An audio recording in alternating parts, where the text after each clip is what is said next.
بزرگترین مشکل ما مهاجرای افغان وقتی در کشور سوم میرسیم، در یک کشور جدید، یه سری میریم دنبال کار کردن، دنبال پول به دست آوردن. خب نرمال است، میخوایم خانه و زندگی خود سریع آباد بکنیم، فامیل خود را ساپورت بکنیم. اما مشکلی است که در همین چرخه تکراری اینجا بند میمونیم.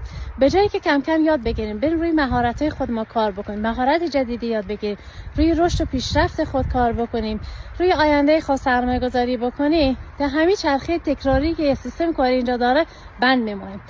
از صبح که بلند شو کار برو، خسته گفته بیا خانه، شب بخواب، دوباره همون تکرار میشه.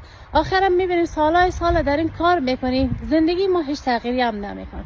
بعدش هم میفهمیم که داریم فقط برای بقا یا برای زنده ماندن داریم زندگی میکنیم، نه اون زندگی که به خاطرش ما از اون کشورهای خود ما مهاجر شدیم آمدیم. دنیای امروز خیلی عوض شده. اگه فقط یک منبع درآمد داشته باشی، فقط میتونی هزینه‌های زندگی خودت کاور بکنی، نه اون آزادی که به خاطرش آمدی، نه اون زندگی که آرزوشو داشتی.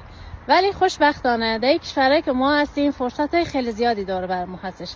همین الان همین گوشی که دستت است، اینترنتی که داری، میتونی برای خودت چندین منبع درآمد دیگه هم بسازی بدون اینکه مجبور بشی سخت کار بکنی یا بدون از اینکه بخوای بیرون از خانه کار بکنی. با یاد گرفتن یه مهارت جدید، مهارت پولساز مثل دیجیتال مارکتینگ، میتونی برای خودت یک منبع درآمدی بسازی. فقط باید راهشو یاد بگیری. چون با چندین منبع درآمد داشتن، نه اینکه فقط به خاطر پولش، به خاطر امنیت بیشتری داری، آزادی بیشتری داری، انتخاب‌های بیشتری برای خودت و خانواده خودت داره.